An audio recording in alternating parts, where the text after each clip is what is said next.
Sebelumnya, Assalamualaikum warahmatullahi wabarakatuh. Pertama-tama, marilah kita panjatkan puji syukur kita kehadirat Allah yang Maha Esa, karena dengan nikmat serta hidayahnya kita dapat berkumpul untuk melaksanakan kegiatan penyuluhan tanpa kurang suatu apapun. Tak lupa, selawat serta salam semoga tetap tercurah kepada junjungan Nabi Agung Muhammad Shallallahu Alaihi Wasallam yang kita nanti-nantikan syafaatnya di yaumul akhir nanti. Nah, sebelumnya perkenalkan, nama saya Nisha Kurnia Dewi, program studi D3 Kebidanan Universitas Aisyah Yogyakarta, semester 4. Di sini saya akan menyampaikan materi kepada Bapak dan Ibu mengenai hipertensi. Nah, untuk kemudian apabila Bapak atau Ibu kurang mengerti atas materi yang saya jelaskan, maka Bapak dan Ibu dapat bertanya di akhir sesi. Baik, saya mulai untuk materinya, yaitu adalah slide Mbak.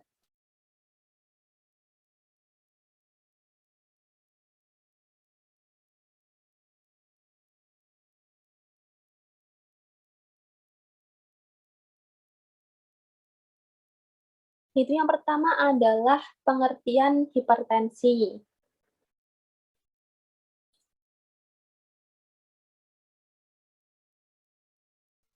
Jadi, tekanan darah tinggi atau hipertensi ini adalah kondisi medis di mana terjadinya peningkatan darah secara kronis atau dalam jangka lama. Penderita yang mempunyai sekurang-kurangnya 3 bacaan tekanan darah yang melebihi 140/90 mikrometer hidrogirum. Selanjutnya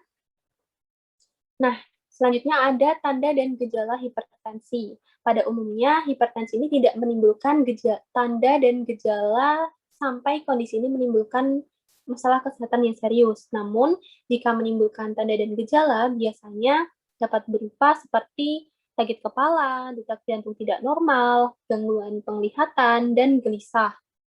Nah, jika gejala hipertensi ini semakin memburuk, maka penderita hipertensi mungkin akan merasa beberapa gejala lain seperti kelelahan yang berlebihan, dada seperti ditekan, dan juga tremor. Selanjutnya adalah penyebab hipertensi.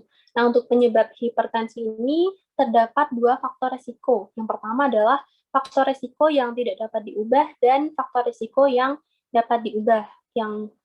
Untuk yang faktor resiko yang tidak dapat diubah ini, yang pertama adalah usia. Tekanan darah ini cenderung lebih tinggi seiring dengan bertambahnya usia. Hal ini disebabkan karena semakin bertambahnya usia, terutama usia lanjut, pembuluh darah kita akan semakin secara alami menebal dan lebih kaku. Perubahan ini juga dapat meningkatkan resiko hipertensi. Meskipun anak-anak juga dapat mengalami hipertensi. Selanjutnya adalah riwayat keluarga. Faktor genetik ini cukup berperan terhadap timbulnya hipertensi. Nah, jika bapak-bapak atau ibu-ibu memiliki riwayat keluarga sedarah dekat seperti orang tua, kakak atau adik, kakek atau nenek yang menderita hipertensi, maka resiko bapak dan ibu resiko bapak atau ibu untuk mengalami hipertensi pun akan menjadi tinggi. Selanjutnya adalah jenis kelamin. Untuk jenis kelamin ini, laki-laki lebih banyak mengalami hipertensi di bawah usia 55 tahun, sedangkan pada wanita akan lebih sering terjadi pada usia lebih dari 55 tahun.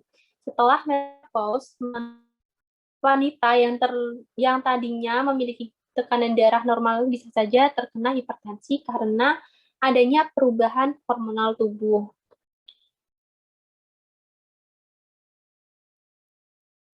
Selanjutnya adalah penyebab yang faktor resikonya dapat diubah. Itu yang pertama adalah pola makan tidak sehat, kurangnya aktivitas fisik, kegemukan, mengkonsumsi alkohol berlebih, merokok, stres, kolesterol tinggi, diabetes, dan obstruktif sleep apnea. Untuk pola makan tidak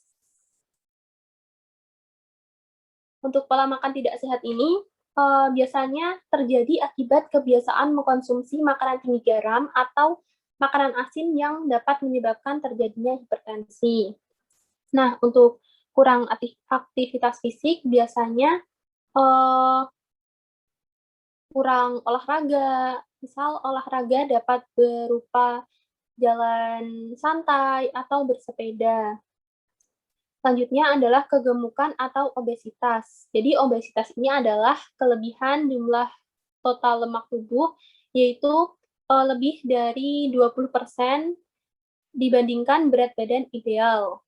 Jadi kelebihan berat badan ini sangat berhubungan dengan tingginya jumlah kolesterol jahat dan tidak di dalam tubuh. Selanjutnya adalah mengkonsumsi alkohol berlebih. Jadi mengkonsumsi alkohol yang rutin dan berlebih ini dapat menyebabkan berbagai gangguan kesehatan, termasuk diantaranya adalah hipertensi. Selain hipertensi, kebiasaan buruk ini juga berkaitan dengan resiko kanker, obesitas, gagal jantung, stroke, dan terjadinya kecelakaan. Selanjutnya adalah merokok. Merokok ini dapat merusak jantung dan pembuluh darah. Nikotin yang terdapat di dalam kandungan rokok ini dapat meningkatkan tekanan darah, sedangkan karbon monoksida bisa mengurangi jumlah oksigen yang dibawa di dalam darah. Tak hanya perokok saja yang beresiko, perokok pasif atau orang yang menghirup asap rokok di sekitarnya juga beresiko mengalami gangguan jantung dan pembuluh darah. Terus selanjutnya adalah stres. Jadi stres berlebih ini akan meningkatkan resiko hipertensi. Saat stres, Bapak dan Ibu dapat mengalami perubahan pola makan, malas beraktivitas, dan mengalihkan stres dengan merokok atau mengkonsumsi alkohol di luar kebiasaan. Jadi hal-hal tersebut secara tidak langsung dapat menyebabkan hipertensi. Selanjutnya adalah kolesterol tinggi. Jadi kolesterol yang tinggi di dalam darah dapat menyebabkan penimbunan plak yang nantinya akan membuat pembuluh darah menyempit sehingga meningkatkan tekanan darah. Selain itu, plak aterosklerotik yang terbentuk juga bisa menyebabkan penyakit jantung koroner. Selanjutnya adalah diabetes. Diabetes ini dapat meningkatkan resiko terjadinya hipertensi. Jadi, beberapa orang yang menderita diabetes ini juga mengalami hipertensi. Jadi, diabetes ini dapat menyebabkan peningkatan tekanan darah akibat menurunnya elastisitas pembuluh darah, meningkatnya jumlah cairan di dalam tubuh, dan mengubah kemampuan tubuh mengatur insulin. Selanjutnya adalah obstructive sleep apnea. Jadi, obstructive sleep apnea ini atau henti nafas dapat saat tidur merupakan salah satu faktor yang dapat memicu terjadinya hipertensi. Pada USA terjadi penyumbatan total atau sebagian pada jalan napas atas saat tidur yang dapat menyebabkan berkurangnya atau terhentinya aliran udara. Selanjutnya. Nah, untuk komplikasi, jadi organ-organ tubuh yang sering terserang akibat hipertensi antara lain berupa gagal jantung, gangguan penglihatan, sampai kebutaan, dan juga pecahnya pembuluh darah pada otak.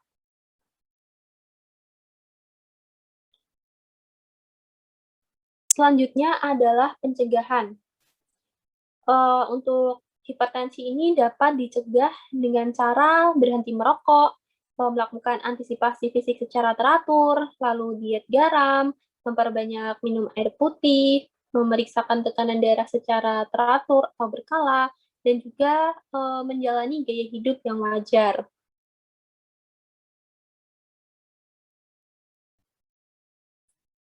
Lalu bagaimana jika sudah terserang hipertensi? Lalu apa yang, harus kita lakukan?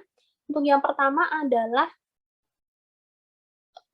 mengkonsumsi obat secara rutin, lalu menurunkan berat badan, selanjutnya adalah diet gas, lalu diet garam, berhenti minum alkohol, dan merokok.